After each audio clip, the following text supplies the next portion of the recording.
الحمد لله رب العالمين وبه نستعين على أمور الدنيا والدين وأصلي وأسلم على حبيبنا المصطفى محمد بن عبد الله وعلى آله وأصحابه ومن والاه أما بعد فيا أيها المسلمون Assalamualaikum warahmatullahi wabarakatuh. Alhamdulillah, kita bersyukur kehadrat Allah Subhanahu wa taala. Tengah hari ini kita dapat bersama lagi menyambung perbahasan dalam qiraah fi fiqh jihad. Setelah mana kita sebutkan sebelum ini bahawa Islam pada peringkat awalnya mengutamakan perdamaian dengan golongan kufar sebelum daripada peperangan. Bahkan perdamaian itu perlu untuk meneruskan dakwah. Maka pada tengah hari ini kita lihat apakah sebenarnya matlamat jihad peperangan dalam Islam. Baik, Syekh Dr. Yusuf Al-Qaradawi dia berkatakan tentang matlamat jihad peperangan dalam Islam sebagaimana yang berikut. Pertama, tujuan peperangan dibenarkan dalam Islam adalah untuk menangkis pencerobohan musuh, menangkis sebarang serangan musuh dan membalasnya dengan kekuatan persenjataan, sama ada serangan itu terhadap agama atau negara dan tanah air. Serangan terhadap agama termasuklah apa jua bentuk gangguan yang bertujuan untuk menjadikan umat Islam keluar dari agama Islam. Jika ada usaha-usaha daripada pihak musuh untuk memurtadkan orang Islam, maka di situ boleh berlakunya peperangan. Hatta kalau perkara itu berlaku di negara musuh sekalipun, orang-orang Islam dimurtadkan, ketika itu boleh berlaku peperangan demi untuk mempertahankan agama. Atau mana-mana penganiayaan terhadap umat Islam kerana kepercayaan mereka atau halangan dan sekatan daripada menyampaikan dakwah, termasuk ancaman terhadap nyawa para pendakwah. Di maknanya kalau nyawa orang Islam terancam, dan begitu juga orang-orang yang menyampaikan dakwah Islam, nyawa mereka itu terancam, maka dibolehkan peperangan. Di samping itu termasuk apa jua bentuk serangan terhadap bumi Islam atau negara-negara umat Islam yang membawa kepada penumpahan darah, ancaman terhadap harta benda, hak-hak milik dan kehormatan tempat-tempat suci mereka.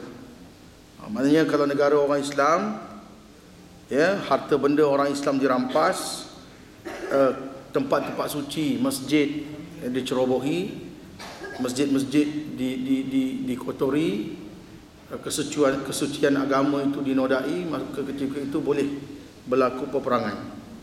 Kalau kita lihat dalam dunia hari ini, syarat-syaratnya telah pun ada. Apa yang berlaku di Palestin, apa yang berlaku di negara-negara Syria, negara-negara yang mana muqaddasat ataupun tempat-tempat suci orang Islam ni dinodai. Maka sepatutnya peperangan boleh dilakukan atau dilancarkan. Cuma masalahnya siapa yang hendak mengisytiharkan perang, kerana negara umat Islam tidak bersatu atas di bawah satu khilafah. Itu masalah. Dan seperti mana yang selalu saya sebut, bahawa ketenteraan umat Islam lemah. Baik.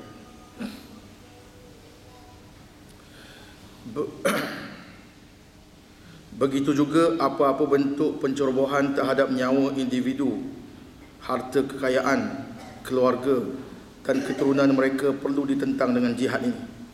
Allah Subhanahu wa taala berfirman, A'udzu billahi minasyaitonir rajim. وقاتلوا في سبيل الله الذين يقاتلونكم ولا تعتدوا إن الله لا يحب المعتدين واقتلوهم حيث ثقفتموهم وأخرجوهم من حيث أخرجوكم والفتنة أشد من القتل ولا تقاتلوهم عند المسجد الحرام حتى يقاتلوكم فيه وإن قاتلوكم فاقتلوهم كذلك جزاء الكافرين فإن انتهوا فإن الله غفور رحيم. صدق الله العظيم. Firman Allah Subhanahu wa taala dalam surah Al-Baqarah ayat 190 sehingga ayat 192 yang bermaksud dan berperanglah kamu di jalan Allah terhadap orang-orang yang memerangi kamu. Dan inilah dia syarat dibolehkan berperang bila mana kita diperangi. Ya, Allah Taala membenarkan peperangan itu, bahkan memerintahkan perang kepada orang yang memerangi kita. Kemudian jangan kamu melampaui batas. Kerana sesungguhnya Allah tidak menyukai orang-orang yang melampaui batas. Jangan tentera Islam melakukan penindasan, penganiayaan lebih teruk daripada apa yang dilakukan oleh orang-orang kafir. Tak boleh. Orang kafir rogol perempuan Islam, tentera Islam rogol perempuan kafir. Mana boleh? Ya. Dia hancurkan masjid kita, kita hancurkan gereja dia. Tak boleh. Dia bunuh wanita dan kanak-kanak, kita pun bunuh. Tak boleh. Ya. Wala ta'tadu. Jangan kamu melampaui batas. Dan bunuhlah mereka di mana saja kamu menjumpai mereka. Ini dalam kes peperangan sedang berlaku. Ya. Ayat ini kadang-kadang ditafsirkan dengan cara yang salah. Bila mana mereka ambil ayat waqtuluhum haitsu saqiftumuhum, maknanya mana-mana jumpa orang kafir bunuh. Seperti Islam ni agama yang dahagakan darah. Hakikatnya iaitu kalau berlaku peperangan, dalam peperangan ni memang kita akan bunuh di mana saja musuh yang kita temui. Ya. Kerana dalam suasana peperangan sama ada kita membunuh atau kita dibunuh. Cuma yang kita tidak boleh membunuh dalam rumah-rumah ibadat. Sekiranya tentera itu masuk ke rumah ibadat, ke dalam gereja, ke dalam sinagog, kuil apa semua, yang itu tak boleh masuk. Ya.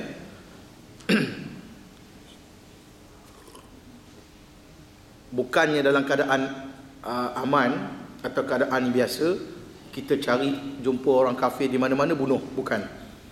Waqtuluhum haitsu saqiftumuhum, ini hanya dalam suasana peperangan dan hanya boleh membunuh tentera yang berperang.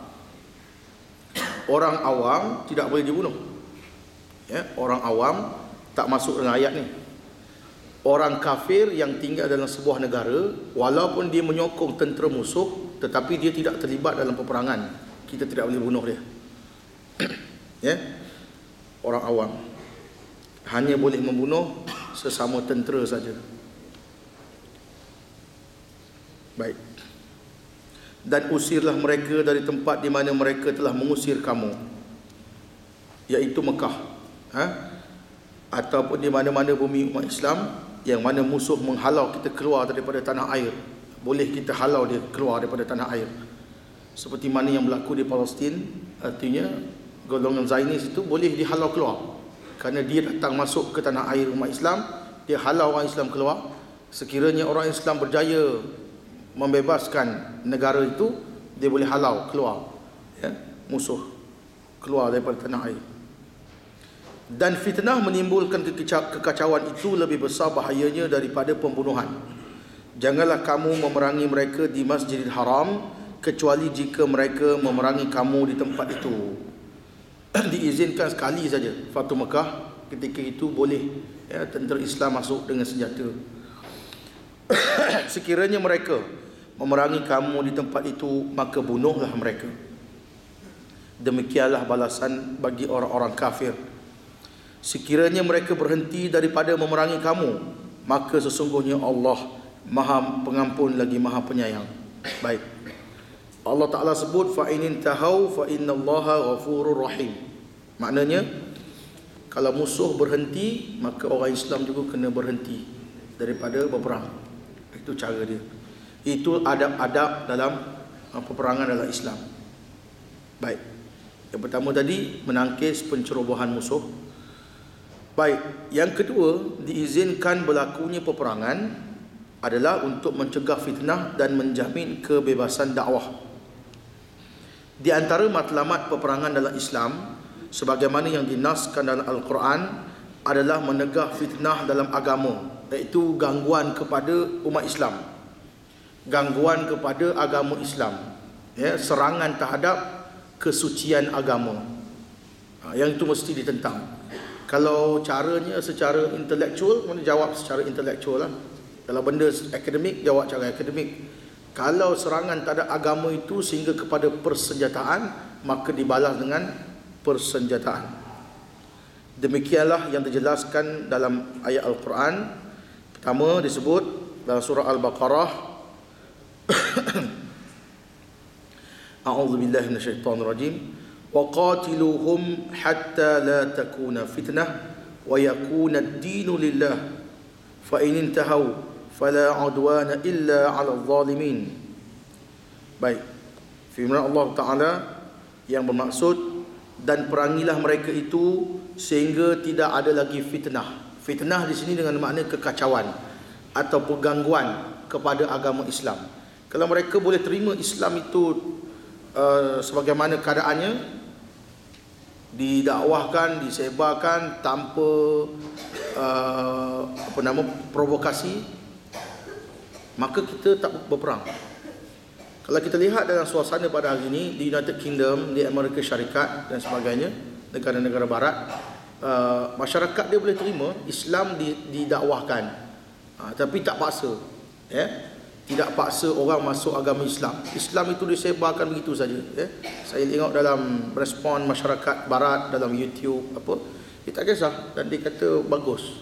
Kerana ada kawan-kawan, ya, masyarakat mereka yang rosak atau rendah moralnya, bila menganut agama Islam, mula meninggalkan arak, mula meninggalkan berzina, mula menjadi orang yang lebih bertanggungjawab. So dia kata Islam ni membawa kebaikan, cuma dia tak nak masuk Islam. Tak apa. Kiranya masyarakat sekiranya satu masyarakat tu boleh terima wujudnya agama Islam di negara mereka dan mereka tidak ganggu, ya, dan orang Islam pun tak paksa orang lain memeluk agama Islam, cuma menyebarkannya dalam keadaan aman, maka tidak ada masalah.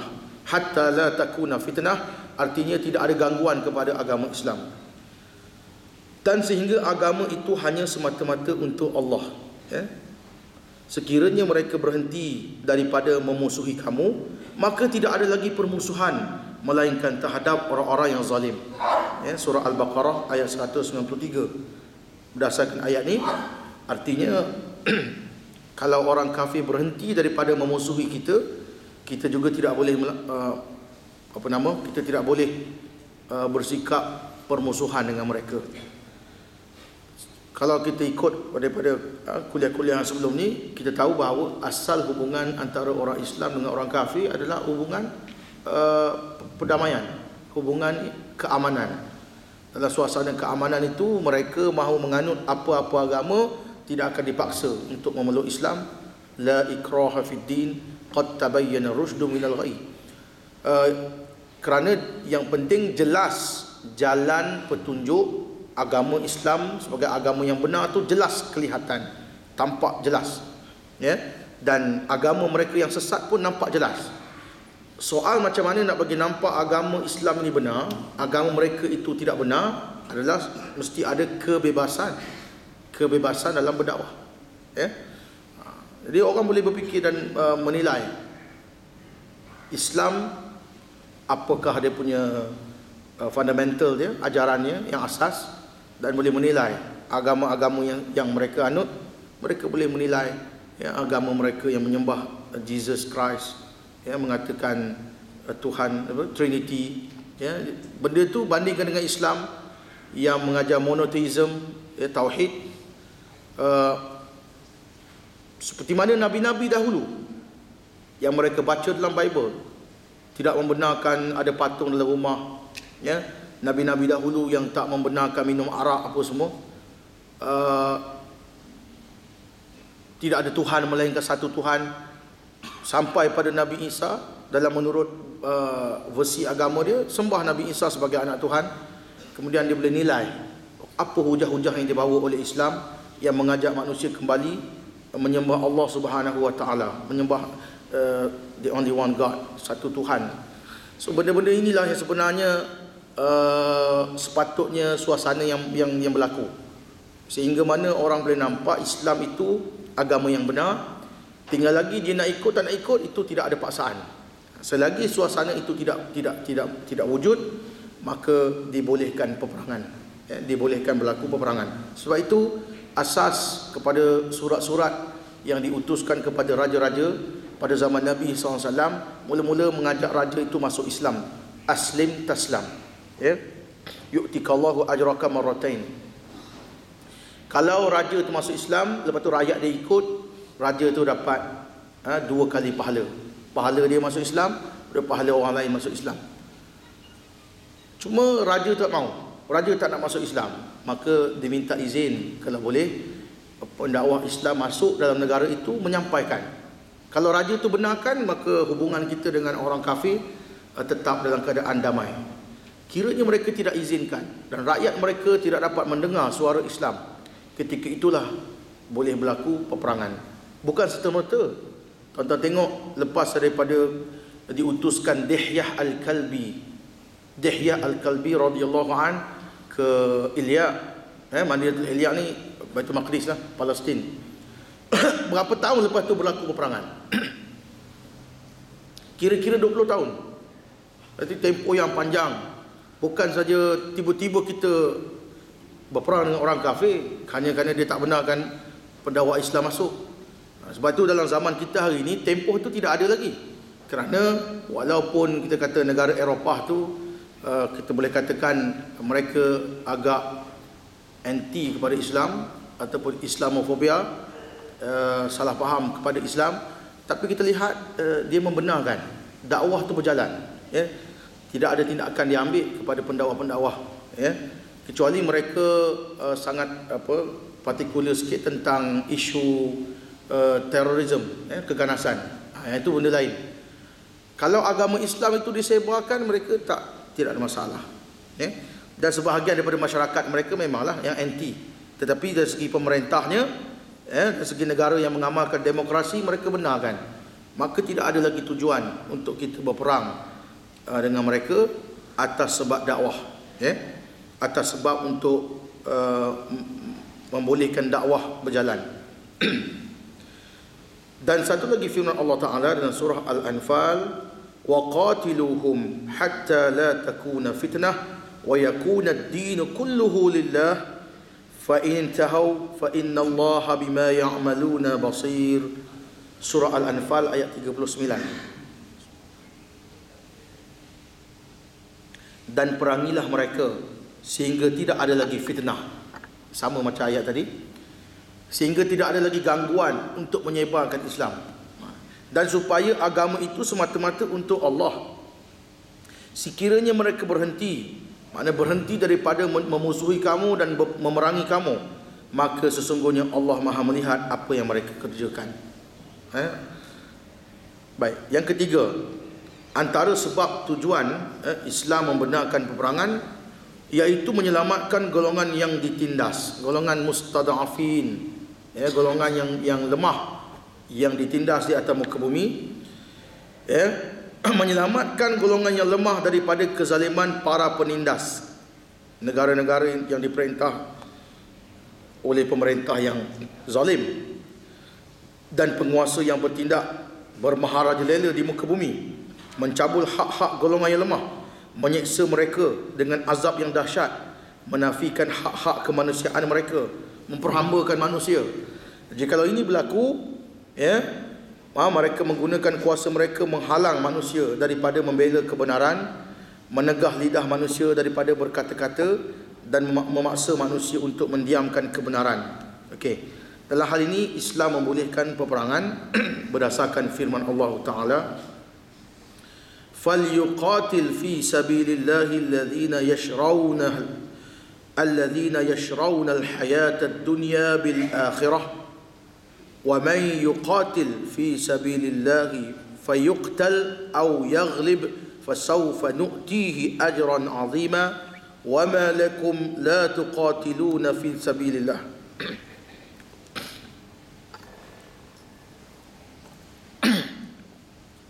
وَمَا لَكُمْ لَا تُقَاتِلُونَ فِي سَبِيلِ اللَّهِ وَالْمُسْتَضْعَفِينَ مِنَ الرِّجَالِ وَالنِّسَاءِ. Baik. Firman Allah Subhanahu wa taala yang bermaksud, kerana itu hendaklah kamu berperang di jalan Allah. Ya, bagi orang yang mengutamakan kehidupan dunia mengatasi kehidupan akhirat.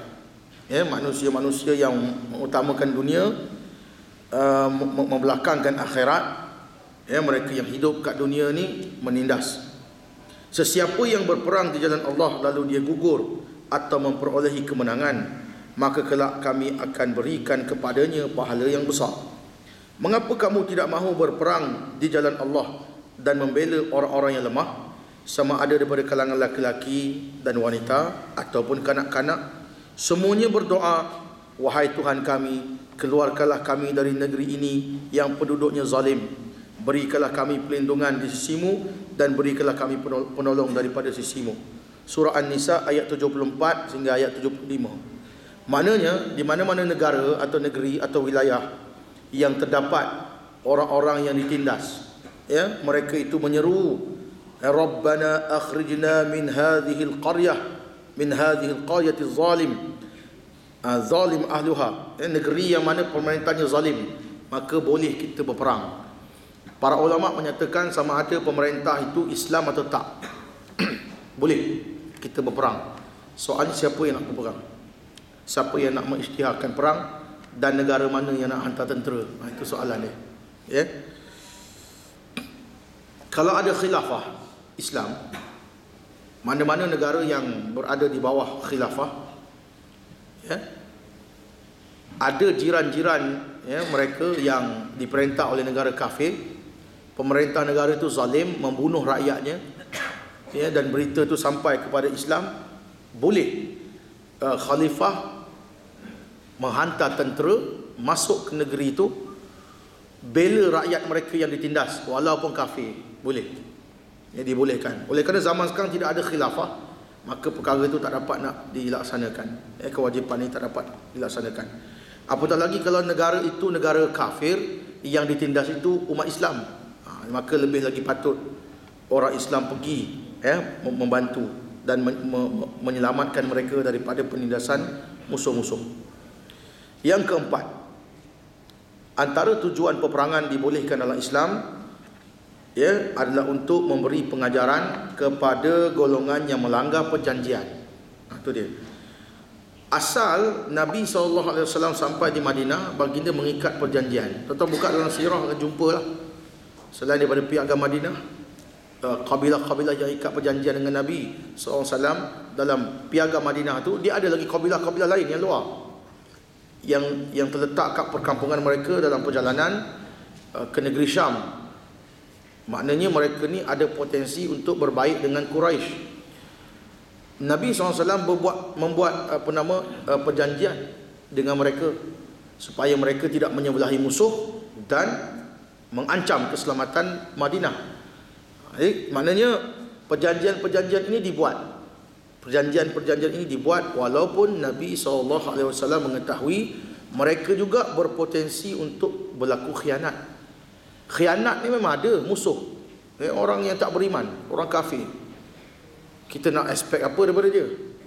Adakah kita boleh anggap dia mesti jujur? Jawapannya tak. Dia juga tak menyangka kita akan jujur sejujur-jujurnya. Maka untuk mengelakkan daripada keadaan lebih buruk, pertama, buat perjanjian dulu. Selepas daripada berlaku pengkhianatan, pelanggaran perjanjian, maka ketika itulah baru dibolehkan berlakunya serangan ataupun peperangan. Baik, antara tujuan jihad peperangan dalam Islam adalah untuk memberi pengajaran kepada mereka yang tidak menghormati perjanjian dan tidak memelihara janji setia. Orang-orang seperti ini hanya berpegang kepada perjanjian selagi menguntungkan kepentingan mereka. Walau bagaimanapun, jika mereka melihat perjanjian itu tidak lagi berguna kepada mereka, sekiranya mereka memiliki kekuatan, nescaya mereka mencampakkan perjanjian itu ke dinding dan menginjak-injaknya dengan kaki mereka. Mereka itu tidak menghormati perjanjian, maka dalam keadaan ini boleh berperang. Al-Quran menggambarkan pendirian dan sikap golongan itu yang berterusan melanggar perjanjian dengan orang-orang Islam. Firman Allah Ta'ala, Inna syarrad dawab indallahi alladhina kafaru fahum la yu'minun alladhina ahadtum minhum thumma yanquduna ahdahum fi kulli marratin wahum la yattaqun fa imma tasqafannahum fil harb washarrid bihim man khalfahum la'allahum yadhakkarun. Firman Allah Ta'ala yang bermaksud, sesungguhnya makhluk yang paling buruk, Allah kata syarrad dawab, mana binatang atau makhluk yang berjalan atas muka bumi ini paling jahat, ya, atau paling buruk ialah orang-orang kafir. Syarrad dawab, mana ke atas muka bumi ini ada manusia, ya, ada haiwan, ada macam-macam binatang yang berjalan. Paling buruk orang kafir. Siapa cakap? Allah Ta'ala yang cakap. Kerana mereka itu tak beriman, iaitu orang-orang, bukan semua kafir, iaitu orang-orang yang kamu telah mengambil perjanjian dari mereka. Mana kamu dah buat perjanjian dengan mereka, sesudah itu mereka mengkhianati janjinya pada setiap kali.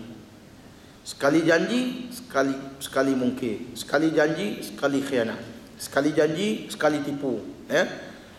Mereka tidak takut akibatnya.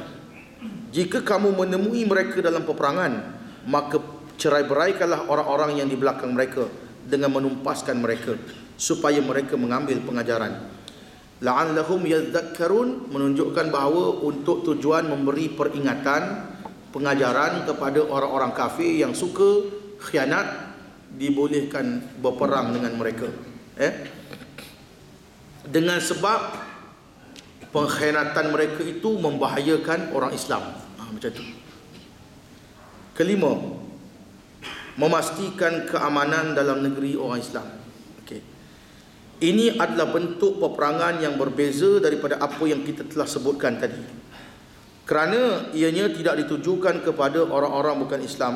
Sebaliknya, serangan ini ditujukan kepada orang Islam itu sendiri. Macam mana pula ni? Untuk menghentikan konflik bersenjata sesama mereka.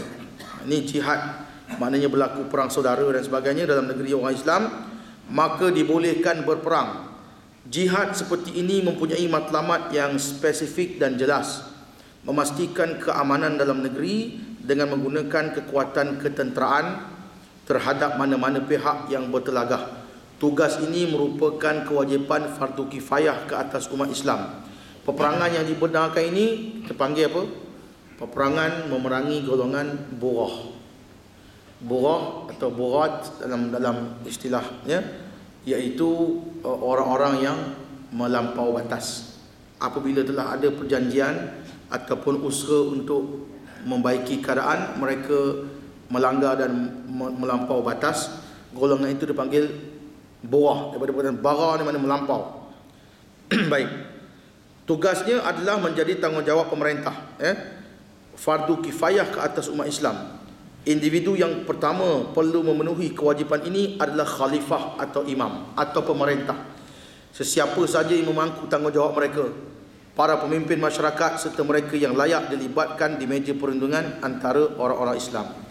Baik, dalilnya firman Allah Ta'ala, wa in ta'ifatani minal mu'minina iqtatalu fa aslihu bainahuma fa in baghat ihdahuma 'ala al-ukhra faqatilu allati tabghi hatta tafi'a ila amrillah. Baik, suasananya begini. Jikalau dalam sebuah negara yang mana pemerintah itu melaksanakan hukum Islam, satu kumpulan ahli keluarga mereka terbunuh, apabila mereka menuntut qisas, ya, berlaku ketidakadilan di mana tuntutan mereka itu tak dilayan. Kemudian mereka ni mempunyai kekuatan persenjataan. Negara kita mungkin tak adalah. Negara Arab dia sistem kabilah ni ada. Kabilah-kabilah tertentu dia ada kereta kebal, dia ada senjata, dia ada senapang apa semua, macam kat Yaman. Kabilah yang kuat, kabilah apa nama, Jauf, dia duduk dekat Maghrib. Kalau lalu mana-mana highway yang lalu kampung dia tu, dia buat dia punya checkpoint dia sendiri. Dia buat dia punya apa ni, sekatan jalan raya dia sendiri. Dia tak makan saman lah. Dia ada kereta kebal. Kereta kebal ada, apa semua ada lah. Jadi katakan kumpulan macam ni lah, ahli keluarga mereka ada yang dibunuh. Bila dia tuntut qisas, pemerintah tak menunaikan hak mereka. Tak menunaikan hak mereka, maka mereka melancarkan perang kepada kerajaan, pemerintah. Syarat dia mesti fa aslihu bainahuma.